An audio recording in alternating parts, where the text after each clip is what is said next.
Hi ಸ್ನೇಹಿತರೆ, ನಮಸ್ಕಾರ. Target coaching centre Vijayapura YouTube ತರಗತಿಗೆ ತಮಗೆಲ್ಲರಿಗೂ ಸ್ವಾಗತ. ಇವತ್ತಿನ ದಿವಸ ನಾವು SSC GD ಪ್ರಶ್ನೆ ಪತ್ರಿಕೆಯಲ್ಲಿ GK ಪ್ರಶ್ನೆ ಪತ್ರಿಕೆಯಲ್ಲಿನ ಭಾರತ ಸಂವಿಧಾನದ ವಿಷಯಕ್ಕೆ ಸಂಬಂಧಪಟ್ಟಿರುವಂಥ ಪ್ರಶ್ನೆಗಳನ್ನು ತೆಗೆದುಕೊಂಡು ಚರ್ಚೆ ಮಾಡೋಣ. ಇದರ ಜೊತೆಗೆ ನಿಮಗೆಲ್ಲರಿಗೂ ಒಂದು ವಿಶೇಷವಾದಂಥ ಒಂದು ಮಾಹಿತಿ ಏನು ಅಂತಂದರೆ, ನಮ್ಮ ಸಂಸ್ಥೆಯಲ್ಲಿ ಈಗಾಗಲೇ ಪ್ರವೇಶಗಳು ಪ್ರಾರಂಭವಾಗಿದ್ದು ಮತ್ತು ಮಾರ್ಚ್ 1ನೇ ತಾರೀಕಿಗೆ ತರಗತಿಗಳು ಪ್ರಾರಂಭವಾಗ್ತವೆ. ನೀವು ಆಸಕ್ತಿ ಇದ್ದವರು ಮತ್ತು ತರಬೇತಿಯನ್ನು ಪಡೆದುಕೊಳ್ಳಬೇಕೆನ್ನೋರು ಇಲ್ಲಿ ನಮ್ಮಲ್ಲಿ ಪ್ರವೇಶವನ್ನು ಪಡೆಯಬಹುದು. ಸೊ ಮೊದಲನೇ ಪ್ರಶ್ನೆ ಯಾವ ರೀತಿ ಇದೆ ಅಂತ ನೋಡೋಣ.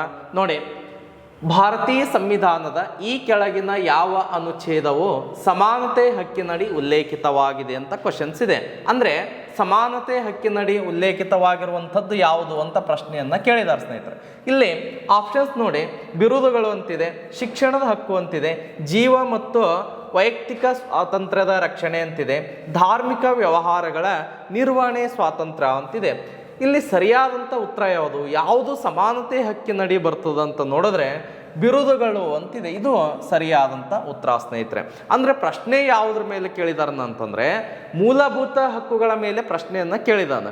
ಮೂಲಭೂತ ಹಕ್ಕುಗಳನ್ನು ನೋಡಿದಾಗ ಒಟ್ಟು ಮೂಲಭೂತ ಹಕ್ಕುಗಳ ಸಂಖ್ಯೆ ಎಷ್ಟು ಅಂತಂದರೆ 6 ಮೂಲಭೂತ ಹಕ್ಕುಗಳನ್ನು ನೋಡ್ತೇವೆ. ಇಲ್ಲಿ 1ನೇ ಮೂಲಭೂತ ಹಕ್ಕು ಸಮಾನತೆ ಹಕ್ಕು 14ರಿಂದ 18ನೇ ವಿಧಿ ಸಮಾನತೆ ಹಕ್ಕಿನ ಬಗ್ಗೆ ತಿಳಿಸ್ತದೆ. ನೆಕ್ಸ್ಟ್ ಸ್ವಾತಂತ್ರ್ಯದ ಹಕ್ಕು 19ರಿಂದ 22ನೇ ವಿಧಿ. ನೆಕ್ಸ್ಟ್ ಶೋಷಣೆಯ ವಿರುದ್ಧದ ಹಕ್ಕು 23ರಿಂದ 24ನೇ ವಿಧಿ. ನೆಕ್ಸ್ಟ್ ಧಾರ್ಮಿಕ ಸ್ವಾತಂತ್ರ್ಯದ ಹಕ್ಕು 25ರಿಂದ 28. ನೆಕ್ಸ್ಟ್ ನೋಡ್ರಿ, ಶೈಕ್ಷಣಿಕ ಮತ್ತು ಸಾಂಸ್ಕೃತಿಕ ಹಕ್ಕು 29ರಿಂದ 30ನೇ ವಿಧಿ. ನೆಕ್ಸ್ಟ್ ಲಾಸ್ಟ್ ಒನ್ ಸಂವಿಧಾನಾತ್ಮಕ ಪರಿಹಾರದ ಹಕ್ಕು 32ನೇ ವಿಧಿ. ಇವು ಮೂಲಭೂತ ಹಕ್ಕುಗಳು. ಕ್ವಶನ್ಸ್ ಏನು ಕೇಳಿದಾನ, ಸಮಾನತೆ ಹಕ್ಕಿನಡಿ ಯಾವುದು ಉಲ್ಲೇಖಿತವಾಗಿದೆ ಅಂತ ನೋಡ್ರಿ. ಅಂದರೆ ಒಳಹಕ್ಕು ಒಂದು ಪ್ರಶ್ನೆಯನ್ನು ಕೇಳಿದಾಗ ಸಂಪೂರ್ಣವಾಗಿ ಮಾಹಿತಿ ಇದ್ದಾಗ ಮಾತ್ರ ನಾವು ಉತ್ತರ ನೀಡಲಿಕ್ಕೆ ಸಾಧ್ಯದ. ಹಾಗಾದ್ರೆ ಬಿರುದುಗಳು, ಶಿಕ್ಷಣದ ಹಕ್ಕು, ಜೀವ ಮತ್ತು ವೈಯಕ್ತಿಕ, ಧಾರ್ಮಿಕ ವ್ಯವಹಾರ ಅಂತ ಈ ರೀತಿ ಆಪ್ಷನ್ಸ್ ಕೊಟ್ಟಿದ್ದಾರೆ. ಇದನ್ನು ನೀವು ಐಡೆಂಟಿಫೈ ಮಾಡ್ಬೇಕಾದ್ರೆ 14ನೇ ವಿಧಿ ಏನು ಹೇಳ್ತದ, 15ನೇ ವಿಧಿ ಏನು ಹೇಳ್ತದ, 16ನೇ ವಿಧಿ ಏನು ಹೇಳ್ತದೆ, ಇದರೆಲ್ಲರ ಬಗ್ಗೆ ಗೊತ್ತಿರಬೇಕು ಸ್ನೇಹಿತರೆ. ಸೊ ಇಲ್ಲಿ ಬಿರುದುಗಳು ಅಂತ ಬಂದಾಗ ವಿಧಿ 18 ಬಿರುದುಗಳ ರದ್ದತಿಯ ಬಗ್ಗೆ ಹೇಳ್ತದೆ. ಇದು ಎದರ ಕಂಡು ಬರ್ತದೆ ಅಂತಂದ್ರೆ ಸಮಾನತೆ ಹಕ್ಕಿನಡಿ ಕಂಡು ಬರ್ತದೆ ಸ್ನೇಹಿತರೆ. ಸೊ ಹೀಗಾಗಿ ಇದು ಸರಿಯಾಗಿರುವಂಥ ಉತ್ತರ.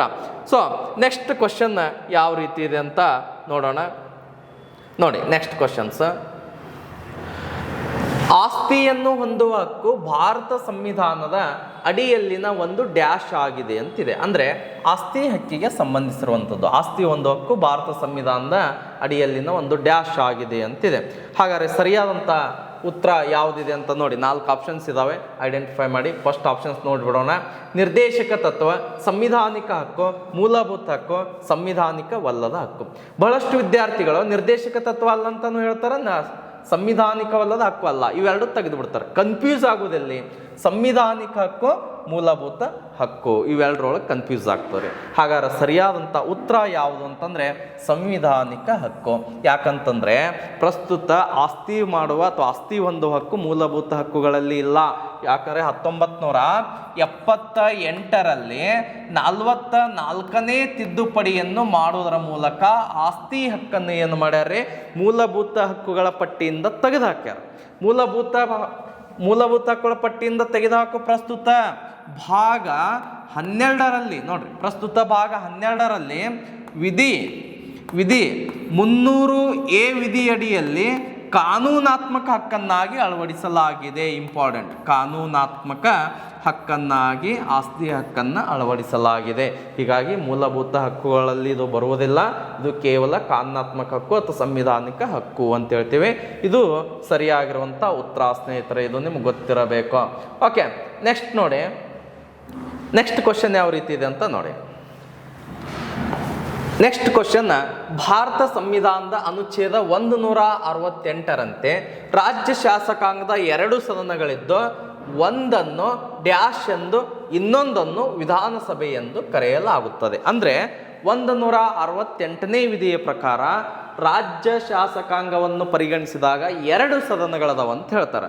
ಒಂದು ಕೊಟ್ಟಾರ ಅವರು, ಒಂದನ್ನು ವಿಧಾನಸಭೆ ಅಂತ ಕರೀತಾರೆ, ಇನ್ನೊಂದನ್ನು ಏನಂತ ಕರೀತಾರೆ ಅಂತ ಪ್ರಶ್ನೆ ಇದೆ. ಹಾಗಾದರೆ ಆಪ್ಷನ್ಸ್ ನೋಡಿ, ಲೋಕಸಭೆ ಅಂತಿದೆ, ವಿಧಾನ ಪರಿಷತ್ ಅಂತಿದೆ, ರಾಜ್ಯ ಪರಿಷತ್ ಅಂತಿದೆ, ರಾಜ್ಯಸಭೆ ಅಂತಿದೆ. ಹಾಗಾದರೆ ಸರಿಯಾದಂಥ ಉತ್ತರ ಯಾವುದು? ರಾಜ್ಯ ಶಾಸಕಾಂಗ ತೆಗೆದುಕೊಂಡಾಗ ಒಂದನ್ನು ವಿಧಾನಸಭೆ ಅಂದರೆ ಇನ್ನೊಂದನ್ನು ಏನಂತ ಕರಿತೀವಿ ಅಂತಂದರೆ ವಿಧಾನ ಪರಿಷತ್. ಸರಿಯಾದಂಥ ಉತ್ತರ ವಿಧಾನ ಪರಿಷತ್. ಸ್ನೇಹಿತರೆ, ವಿಧಾನ ಪರಿಷತ್ ಬಗ್ಗೆ ಒಂದೆರಡು ಪಾಯಿಂಟನ್ನು ನೋಡಿಬಿಡೋಣ.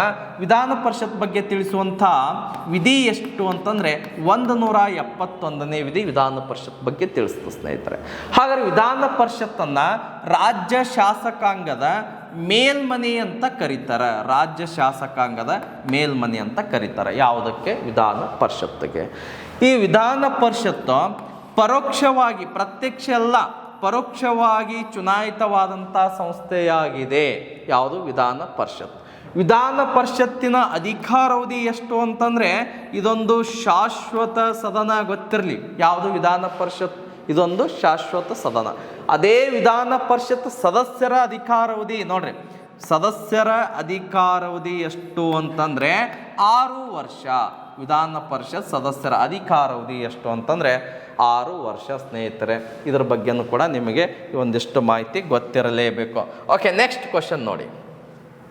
ಭಾರತದಲ್ಲಿ ಯಾರು ಸರ್ವೋಚ್ಚ ನ್ಯಾಯಾಲಯದ ನ್ಯಾಯಮೂರ್ತಿಗಳ ವೇತನವನ್ನು ನಿರ್ಧರಿಸುತ್ತಾರೆ? ಕ್ವಶನ್ಸ್ ಏನು ಕೇಳ್ಯಾರ ಅಂದರೆ ಸುಪ್ರೀಂ ಕೋರ್ಟಿನ ನ್ಯಾಯಾಧೀಶರ ವೇತನವನ್ನು ಯಾರು ನಿಗದಿಪಡಿಸ್ತಾರಂತ ಕ್ವಶನ್ಸ್ ಇದೆ. ಹಾಗಾದರೆ ಇಲ್ಲಿ ಆಪ್ಷನ್ಸ್ ನೋಡಿ, ಭಾರತದ ಮುಖ್ಯ ನ್ಯಾಯಮೂರ್ತಿಗಳಂತಿದೆ, ಭಾರತದ ಸಂಸತ್ತು ಅಂತಿದೆ, ಭಾರತದ ಪ್ರಧಾನಮಂತ್ರಿಗಳು ಅಂತಿದೆ, ಭಾರತದ ರಾಷ್ಟ್ರಪತಿಗಳು ಅಂತಿದೆ. ಹಾಗಾದರೆ ಸುಪ್ರೀಂ ಕೋರ್ಟಿನ ನ್ಯಾಯಾಧೀಶರ ಅಥವಾ ನ್ಯಾಯಮೂರ್ತಿಗಳ ವೇತನವನ್ನು ನಿರ್ಧಾರ ಮಾಡುವವರು ಯಾರಂತ ನೋಡಿ. ಸರಿಯಾದಂಥ ಉತ್ತರ ಯಾರು ಅಂದರೆ ಭಾರತದ ಸಂಸತ್ತು. ರಾಷ್ಟ್ರಪತಿ ಅಲ್ಲ. ಬಹಳಷ್ಟು ವಿದ್ಯಾರ್ಥಿಗಳು ಭಾರತದ ರಾಷ್ಟ್ರಪತಿಗಳಂತ ಆನ್ಸರ್ ಆಗ್ತಾರೆ. ಭಾರತ ರಾಷ್ಟ್ರಪತಿಗಳಲ್ಲ. ಯಾವಾಗಲೂ ಭಾರತದ ಸಂಸತ್ತು ಏನು ಮಾಡ್ತದೆ? ಸರ್ವೋಚ್ಚ ನ್ಯಾಯಾಲಯ ಸುಪ್ರೀಂ ಕೋರ್ಟಿನ ನ್ಯಾಯಾಧೀಶರ ವೇತನವನ್ನು ನಿಗದಿಪಡಿಸುತ್ತದೆ. ಹಾಗಾದರೆ ಭಾರತ ಸಂಸತ್ತು ಬಗ್ಗೆ ಒಂದೆರಡು ಪಾಯಿಂಟ್ ನೋಡೋದಾರೆ, ಸಂವಿಧಾನದಲ್ಲಿ ವಿಧಿ ಅಥವಾ ಅನುಚ್ಛೇದ 79ರಿಂದ 122ರವರೆಗೆ ಸಂಸತ್ತು ಬಗ್ಗೆ ನೋಡ್ತೇವೆ. 79 to 122 ಸಂಸತ್ತು ಪಾರ್ಲಿಮೆಂಟ್ ಬಗ್ಗೆ ವಿವರಿಸ್ತದೆ. ಈ ಸಂಸತ್ತನ್ನು ಡಾಕ್ಟರ್ BR ಅಂಬೇಡ್ಕರ್ ಅವರು ಒಂದು ಮಾತಿನಿಂದ ಕರೆದಾರೆ ಅಥವಾ ಒಂದು ವಾಕ್ಯ ರೂಪದಲ್ಲಿ ಕರೆದಾರೆ. ಏನು?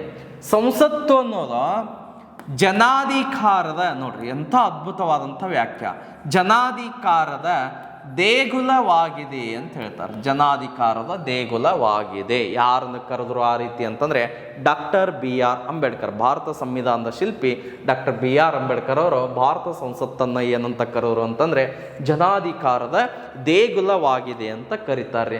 ನೆಕ್ಸ್ಟ್, ಸಂಸತ್ತು 2 ಸದನಗಳನ್ನು ಹೊಂದಿದೆ. ನಿಮ್ಗೆ ಗೊತ್ತಿರಲಿ, 2 ಸದನ. ಒಂದು ನೋಡ್ರಿ, ಒಂದನೇದು ಯಾವುದು?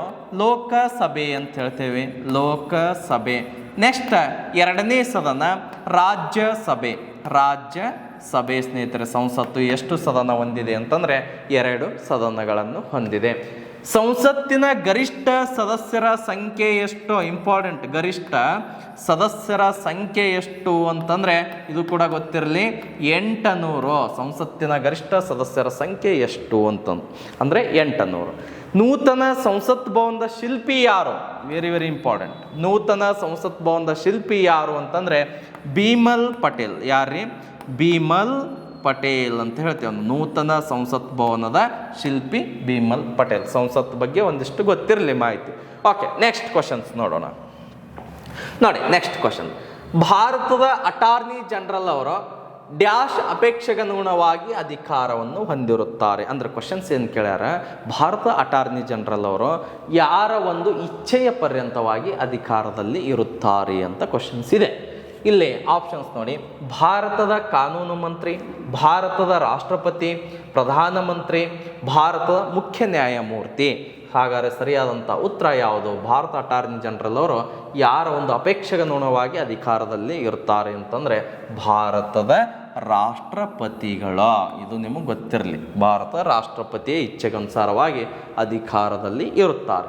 ಇಲ್ಲಿ ಅಟಾರ್ನಿ ಜನರಲ್ ಅವ್ರ ಬಗ್ಗೆ ಅಂದರೆ AG ಅಂತ ಕರಿತೇವೆ. ಅಟಾರ್ನಿ ಜನರಲ್ ಅವ್ರ ಬಗ್ಗೆ ಒಂದಿಷ್ಟು ಮಾಹಿತಿ ನೋಡೋದಾರೆ ಸಂವಿಧಾನದಲ್ಲಿ ಇದು 76 ಅಟಾರ್ನಿ ಜನರಲ್ ಅವ್ರ ಬಗ್ಗೆ ತಿಳಿಸ್ತಾರೆ. ಹಾಗಾದರೆ ಅಟಾರ್ನಿ ಜನರಲ್ ಅವರನ್ನು ಯಾರು ನೇಮಕ ಮಾಡ್ತಾರಂತಂದರೆ ಇದೇ ರಾಷ್ಟ್ರಪತಿಗಳು ಅಟಾರ್ನಿ ಜನರಲ್ ಅವರನ್ನು ನೇಮಕ ಮಾಡುತ್ತಾರೆ. ರಾಷ್ಟ್ರಪತಿಗಳು ನಿಮಗೆ ಗೊತ್ತಿರಲಿ. ಹಾಗಾದರೆ ಅಟಾರ್ನಿ ಜನರಲ್ ಅವರು ದೇಶದ ಪ್ರಥಮ ಕಾನೂನು ಅಧಿಕಾರಿ ಅಂತ ಹೇಳ್ತೇವೆ ನಾವು. ಅಟಾರ್ನಿ ಜನರಲ್ ಅವರನ್ನು ದೇಶದ ಪ್ರಥಮ ಕಾನೂನು ಅಧಿಕಾರಿ ಅಥವಾ ಕಾನೂನು ಸಲಹೆಗಾರರು ಅಂತ ಕೂಡ ಕರಿತೇವೆ. ಸಲಹೆಗಾರರು. ಈ ಅಟಾರ್ನಿ ಜನರಲ್ ಅವರಂತ ನೋಡಿದಾಗ ದೇಶದ ಪ್ರಥಮ ಅಟಾರ್ನಿ ಜನರಲ್ ಯಾರು ಅಂತಂದರೆ MC ಸೆಟಲ್ವಾಡ್. ಯಾರ್ರೀ? MC ಸೆಟಲ್ವಾಡ್ ಅಂತ ಹೇಳ್ತೀವಿ. MC ಸೆಟಲ್ವಾಡ್. ಹಾಗಾದರೆ ಪ್ರಸ್ತುತ ಅಟಾರ್ನಿ ಜನರಲ್ ಯಾರು ಅಂತಂದರೆ R ವೆಂಕಟರಮಣಿ. ನೀವು ಯಾವಾಗಲೂ ಎಕ್ಸಾಮ್ಗೆ ಹೋಗುವಾಗ ಪ್ರೆಸೆಂಟ್ ಯಾರದನ್ನು ನೋಡ್ಕೊಂಡು ಹೋಗ್ಬೇಕ್ರಿ. ಓಕೆ, ಆರ್ ವೆಂಕಟರಮಣಿಯವರು ಪ್ರಸ್ತುತ ಅಟಾರ್ನಿ ಜನರಲ್, ಪ್ರಥಮ MC ಸೆಟಲ್ವಾಡ್ ಸ್ನೇಹಿತರೆ. ಹಾಗಾದ್ರೆ ಈ ಅಟಾರ್ನಿ ಜನರಲ್ ಅವರ ಒಂದು ಹಕ್ಕು ಏನು ಅಂತಂದರೆ ದೇಶದ ಎಲ್ಲ ನ್ಯಾಯಾಲಯಗಳಲ್ಲಿ ವೀಕ್ಷಕರಾಗಿ ಭಾಗವಹಿಸಬಹುದು. ಯಾರು? ಅಟಾರ್ನಿ ಜನರಲ್ ಅವರು. ಅಷ್ಟೇ ಅಲ್ರಿ, ಸಂಸತ್ತಿನ ಅಧಿವೇಶನದಾಗ ಭಾಗವಹಿಸಬಹುದು. ಅಧಿವೇಶನದಲ್ಲಿ ಭಾಗವಹಿಸಬಹುದು. ಅಷ್ಟೇ ಅಲ್ಲ, ಜಂಟಿ ಅಧಿವೇಶನದಲ್ಲಿ ಕೂಡ ಭಾಗವಹಿಸಬಹುದು. ನೋಡ್ರಿ, ಜಂಟಿ ಅಧಿವೇಶನದಲ್ಲಿ ಭಾಗವಹಿಸಬಹುದು, ಸಲಹೆ ನೀಡಬಹುದು, ಚರ್ಚೆ ಮಾಡಬಹುದು. ಆದರೆ ಏನು ಮಾಡುವಂತಿಲ್ಲ? ಮತ ಚಲಾಯಿಸುವಂತಿಲ್ಲ. ಮತ ನೀಡುವಂತಿಲ್ಲ. ಯಾರು? ಅಟಾರ್ನಿ ಜನರಲ್ ಅವರು.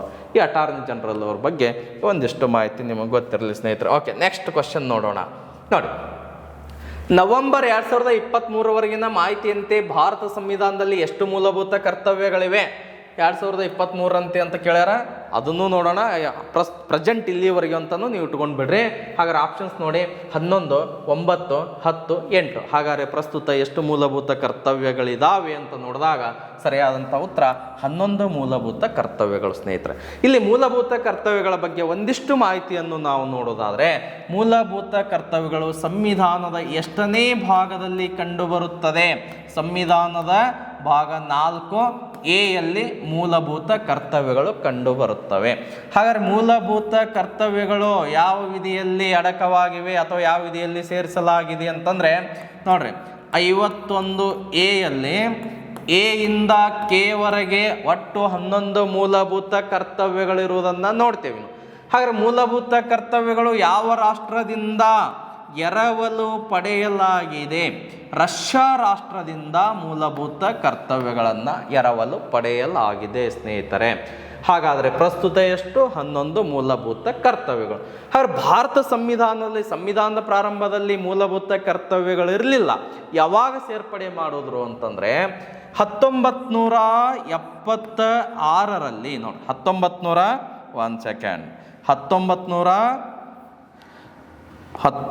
1976ರಲ್ಲಿ 42ನೇ ತಿದ್ದುಪಡಿಯನ್ನು ಮಾಡುವುದರ ಮೂಲಕ, ನೋಡಿ 1976ರಲ್ಲಿ 42ನೇ ತಿದ್ದುಪಡಿಯನ್ನು ಮಾಡುವುದರ ಮೂಲಕ ಪ್ರಾರಂಭದಲ್ಲಿ ಒಟ್ಟು 10 ಮೂಲಭೂತ ಕರ್ತವ್ಯಗಳನ್ನು ಸೇರಿಸ್ತಾರೆ.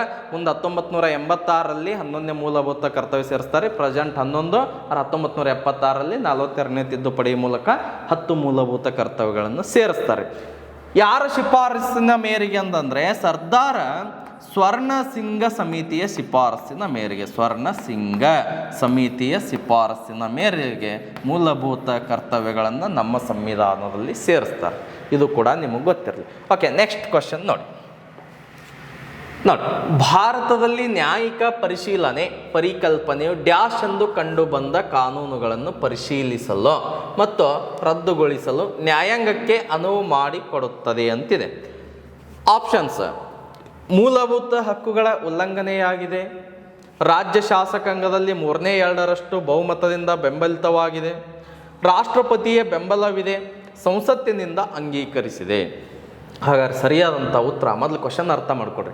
ನ್ಯಾಯಿಕ ಪರಿಶೀಲನೆ ಪರಿಕಲ್ಪನೆಯು ಡ್ಯಾಶ್ ಎಂದು ಕಂಡು ಬಂದ ಕಾನೂನುಗಳನ್ನು ಪರಿಶೀಲಿಸಲು ರದ್ದುಗೊಳಿಸಲು, ಅಂದರೆ ಮೂಲಭೂತ ಹಕ್ಕುಗಳ ಉಲ್ಲಂಘನೆಯಾಗಿದೆ ಎಂದು ಕಂಡು ಬಂದಾಗ ಅದನ್ನು ಅಲ್ಲಿ ಅಂದ್ರೆ ಪರಿಶೀಲನೆ ಮಾಡ್ಲಿಕ್ಕೆ, ರದ್ದುಗೊಳಿಸ್ಲಿಕ್ಕೆ ನ್ಯಾಯಾಂಗಕ್ಕೆ ಅನುವು ಮಾಡಿಕೊಡುತ್ತದೆ. ಸರಿಯಾದಂಥ ಉತ್ತರ ಮೂಲಭೂತ ಹಕ್ಕುಗಳ ಉಲ್ಲಂಘನೆ. ಇಲ್ಲಿ ಮೂಲಭೂತ ಹಕ್ಕುಗಳನ್ನು ನೋಡಿದಾಗ ಸಂವಿಧಾನದ ಎಷ್ಟನೇ ಭಾಗದಲ್ಲಿ ಮೂಲಭೂತ ಹಕ್ಕುಗಳು ಕಂಡು ಬರ್ತವೆ? ಭಾಗ 3ರಲ್ಲಿ ಮೂಲಭೂತ ಹಕ್ಕುಗಳು ಕಂಡು ಬರ್ತವೆ. ವಿಧಿ ಸಂಖ್ಯೆ ಮೂಲಭೂತ ಹಕ್ಕುಗಳು ಕಂಡು ಬರುವಂಥ ವಿಧಿ 12ರಿಂದ 35. ಹಾಗಾದರೆ ಯಾವ ರಾಷ್ಟ್ರದಿಂದ ಎರವಲು ತೆಗೆದುಕೊಳ್ಳಲಾಗಿದೆ? ಮೂಲಭೂತ ಹಕ್ಕುಗಳು ಎರವಲು ಯಾವ ರಾಷ್ಟ್ರದಿಂದ ಮೂಲಭೂತ ಹಕ್ಕುಗಳನ್ನು ಎರವಲು ಪಡೆಯಲಾಗಿದೆ ಅಂತಂದರೆ ನೋಡ್ರಿ ಅಮೇರಿಕಾದ ಬಿಲ್ ಆಫ್ ರೈಟ್ಸ್ದಿಂದ ಎರವಲು ಪಡೆಯಲಾಗಿದೆ. ಹಾಗಾದರೆ ಪ್ರಸ್ತುತ ಮೂಲಭೂತ ಹಕ್ಕುಗಳ ಸಂಖ್ಯೆ ಎಷ್ಟು ಅಂತಂದರೆ 6 ಮೂಲಭೂತ ಹಕ್ಕುಗಳನ್ನು ಕಾಣ್ತೀವಿ. ಪ್ರಸ್ತುತ 6 ಮೂಲಭೂತ ಹಕ್ಕುಗಳಿದ್ದಾವೆ, 11 ಕರ್ತವ್ಯಗಳು ಸ್ನೇಹಿತರೆ. ಓಕೆ, ನೆಕ್ಸ್ಟ್ ಕ್ವಶನ್ ತೆಗೆದುಕೊಂಡ್ಬಿಡಿ. ನೋಡಿ, ಭಾರತೀಯ ಸಂವಿಧಾನದ ಮೂಲ ಕೈ ಬರಹದ ಆವೃತ್ತಿಯನ್ನು ಬರೆದವರು ಯಾರು? ಅಂದರೆ ಭಾರತೀಯ ಸಂವಿಧಾನವನ್ನು ಕೈ ಬರಹದಲ್ಲಿ ಬರೆದವರು ಯಾರು ಅಂತ ಕ್ವಶನ್ಸ್ ಇದೆ. ಇಲ್ಲಿ options: Prem Bihari Narayan Raizada, BN Rao, Kailashnath Katju, doctor BR Ambedkar.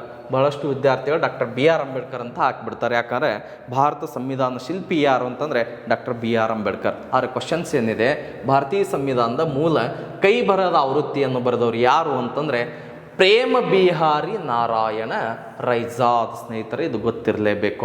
ಹಾಗಾದರೆ ಭಾರತೀಯ ಸಂವಿಧಾನದಲ್ಲಿ ಚಿತ್ರ ಬಿಡಿಸಿದವರು ಯಾರು? ಪುಟಗಳು ಅಲಂಕೃತಗೊಂಡವು. ಭಾರತೀಯ ಸಂವಿಧಾನದ ಮೂಲ ಪುಟಗಳು ಏನಾಗ್ಯವ್ರಿ? ಅಲಂಕೃತಗೊಂಡವ.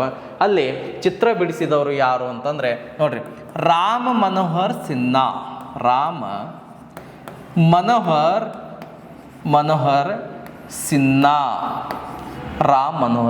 ಅವರು ಚಿತ್ರ ಬಿಡಿಸ್ತಾರ್ರಿ. ಆಮ್ಯಾಗ ಪ್ರೇಮ್ ಬಿಹಾರಿ ನಾರಾಯಣ್ ರೈಜಾದ್ ಅವರು ಏನು ಮಾಡ್ತಾರೆ? ಕೈಲಿ ಬರೀತಾರೆ. ಇದು ಕೂಡ ನಿಮ್ಗೆ ಗೊತ್ತಿರಲಿ.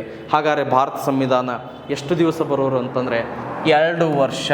ನೋಡ್ರಿ, 2 ವರ್ಷ 11 ತಿಂಗಳು ಅಂದರೆ 11 months 18 ದಿನ ಭಾರತೀಯ ಸಂವಿಧಾನ ಬರೆದಿದ್ದು. 2 ವರ್ಷ 11 ತಿಂಗಳು 18 ದಿನ ಬರೀತಾರೆ ರೀ. ರಾಮ್ ಮನೋಹರ್ ಸಿನ್ಹಾ ಅವ್ರು ಚಿತ್ರ ಬಿಡಿಸ್ತಾರೆ. ಸೊ ಇದ್ರ ಬಗ್ಗೆನೂ ನಿಮ್ಗೆ ಗೊತ್ತಿರಲಿ, ಯಾಕಂದ್ರೆ ಈ ಕ್ವಶನ್ ಕೇಳ್ಯಾರ, ನೆಕ್ಸ್ಟ್ ಇದನ್ನು ಕೇಳಬಹುದು. ಓಕೆ, ನೆಕ್ಸ್ಟ್ ಕ್ವಶನ್ ತೆಗೆದುಕೊಳ್ರಿ. ಭಾರತ ಸಂವಿಧಾನದ ಪ್ರಕಾರ ಪ್ರಾಣದ ರಕ್ಷಣೆಯು ಮತ್ತು ವೈಯಕ್ತಿಕ ಸ್ವಾತಂತ್ರ್ಯ ಹಕ್ಕು ಎಂಬುದು ಕೆಳಗೆ ಆಪ್ಷನ್ಸ್ ಕೊಟ್ಟಿದ್ದಾರೆ. ಕ್ವಶನ್ಸ್ ಅಲ್ಲಿಗೆ ಎಂಡ್ ಮಾಡಿ ನೋಡಿ. ಭಾರತ ಸಂವಿಧಾನದ ಪ್ರಕಾರ ಪ್ರಾಣದ ರಕ್ಷಣೆಯು, ಸ್ವಲ್ಪ ಪದಗಳನ್ನ ಚೇಂಜ್ ಮಾಡಿ ಕ್ವಶನ್ಸ್ ಕೇಳ್ಯಾರ. ಪ್ರಾಣದ ರಕ್ಷಣೆಯು ಮತ್ತು ವೈಯಕ್ತಿಕ ಸ್ವಾತಂತ್ರ್ಯದ ಹಕ್ಕು ಎಂಬುದು ಎ ರಾಜ್ಯ ನೀತಿ ನಿರ್ದೇಶಕ ತತ್ವವಾಗಿದೆ, ವ್ಯಕ್ತಿಯ ಮೂಲಭೂತ ಹಕ್ಕುವಾಗಿದೆ, ರಾಜ್ಯದ ಮೂಲಭೂತ ಕರ್ತವ್ಯವಾಗಿದೆ, ಜಾರಿಗೊಳಿಸಲಾಗದ ಹಕ್ಕುಗಳಾಗಿದೆ. ಸರಿಯಾದಂಥ ಉತ್ತರ ಯಾವುದು? ಪ್ರಾಣದ ರಕ್ಷಣೆ ಮತ್ತು ವೈಯಕ್ತಿಕ ಸ್ವಾತಂತ್ರ್ಯ ಎದರ ಕಂಡು ಬರ್ತದೆ? 4 ಆಪ್ಷನ್ಸ್ ಕೊಟ್ಟೇವೆ. ರಾಜ್ಯ ನೀತಿನೋ, ಅಥವಾ ವ್ಯಕ್ತಿಯ ಮೂಲಭೂತ ಹಕ್ಕುನೋ, ಅಥವಾ ರಾಜ್ಯದ ಮೂಲಭೂತ ಕರ್ತವ್ಯನೋ, ಅಥವಾ ಜಾರಿಗೊಳಿಸಲಾಗದ ಹಕ್ಕುನೋ. ಸರಿಯಾದಂಥ ಉತ್ತರ ಯಾವುದು ಅಂತಂದರೆ ವ್ಯಕ್ತಿಯ ಮೂಲಭೂತ ಹಕ್ಕು ಆಗಿದೆ. ಇದು ಸರಿಯಾಗಿರುವಂಥ ಉತ್ತರ ಸ್ನೇಹಿತರೆ. ಯಾಕಂತಂದರೆ ಇಲ್ಲಿ ಭಾರತ ಸಂವಿಧಾನದಲ್ಲಿ 3ನೇ ಭಾಗದಲ್ಲಿರುವಂಥ ಒಂದು ವಿಷಯ ಯಾವುದಂತಂದರೆ ಮೂಲಭೂತ ಹಕ್ಕುಗಳು. ಈ ಮೂಲಭೂತ ಹಕ್ಕುಗಳು ತೆಗೆದುಕೊಂಡಾಗ 1ನೇ ಮೂಲಭೂತ ಹಕ್ಕು ಸಮಾನತೆ ಹಕ್ಕು ಎಷ್ಟರಿಂದ ಎಷ್ಟು ವಿಧಿ? 14ರಿಂದ 18. 2ನೇ ಮೂಲಭೂತ ಹಕ್ಕು ಸ್ವಾತಂತ್ರ್ಯದ ಹಕ್ಕು 19ರಿಂದ 22 ಸ್ನೇಹಿತರೆ. ಆದರೆ ಈ ಸ್ವಾತಂತ್ರ್ಯದ ಹಕ್ಕಿನಲ್ಲಿ ಕಂಡು ಬರುವಂಥದ್ದು 21ನೇ ವಿಧಿ 21 ಜೀವಿಸುವ ಸ್ವಾತಂತ್ರ್ಯದ ಹಕ್ಕು ಅಂತಿದೆ. ಜೀವಿಸುವ ಸ್ವಾತಂತ್ರ್ಯದ ಹಕ್ಕು ಅಂತಂದ್ರೆ ಪ್ರಾಣದ ರಕ್ಷಣೆ. ಅಂದರೆ ನಮಗೆ ಜೀವಿಸುವ ಹಕ್ಕಿದೆ, ಕೊಲ್ಲುವ ಹಕ್ಕಿಲ್ಲ. ನಮ್ಮ ಪ್ರಾಣವನ್ನು ನಾವೇ ಸಾಯಿಸ್ಕೊಳ್ಳೋದು, ನಮ್ಮ ಜೀವನ ನಾವೇ ತೆಗೆದುಕೊಳ್ಳೋದು ಹಕ್ಕಿಲ್ಲ. ನಮಗೆ ಕೇವಲ 21ನೇ ವಿಧಿ ಪ್ರಕಾರ ಜೀವಿಸುವ ಹಕ್ಕಿದೆ. ಸೊ ಅದನ್ನೇ ಪ್ರಾಣದ ರಕ್ಷಣೆಯು ಮತ್ತು ವೈಯಕ್ತಿಕ ಸ್ವಾತಂತ್ರ್ಯ ಹಕ್ಕು ಎಂಬುದು ಎದರ ಕಂಡು ಬರ್ತವೆ? ವ್ಯಕ್ತಿಯ ಮೂಲಭೂತ ಹಕ್ಕು ಆಗಿದೆ. ಹಾಗಾದರೆ ಇದು ಸರಿಯಾದಂಥ ಬಿ ಸರಿಯಾಗಿರುವಂಥ ಉತ್ತರ ಸ್ನೇಹಿತರೆ. ಓಕೆ, ನೆಕ್ಸ್ಟ್ ಕ್ವಶನ್ ನೋಡಿ. ಭಾರತ ಸಂವಿಧಾನದ ಈ ಕೆಳಗಿನ ಯಾವ ಅನುಚ್ಛೇದವು ರಾಜ್ಯಗಳಲ್ಲಿ ವಿಧಾನ ಪರಿಷತ್ತುಗಳ ರದ್ದತಿ ಅಥವಾ ರಚನೆಯನ್ನು ಉಲ್ಲೇಖಿಸುತ್ತದೆ? ಅಂದರೆ ಕೆಳಗೆ ಅನುಚ್ಛೇದ ಅಂದರೆ ವಿಧಿ ಅಥವಾ ಕಲಂ ಕೊಟ್ಟಿದ್ದಾರೆ. ಅಲ್ಲಿ ಏನಂತ ಕ್ವಶನ್ ಅಂತಂದರೆ ವಿಧಾನ ಪರಿಷತ್ತನ್ನು ರದ್ದತಿ ಅಂದರೆ ಕ್ಯಾನ್ಸಲ್ ಮಾಡಬೇಕಾದ್ರೆ ಅಥವಾ ರಚನೆ ಮಾಡ್ಕೋಬೇಕಾದ್ರೆ ಎಷ್ಟನೇ ವಿಧಿ ಪ್ರಕಾರ ಮಾಡಿಕೊಳ್ಳಲಾಗುತ್ತದೆ ಅಂತ ಕ್ವಶನ್ಸ್ ಇದೆ.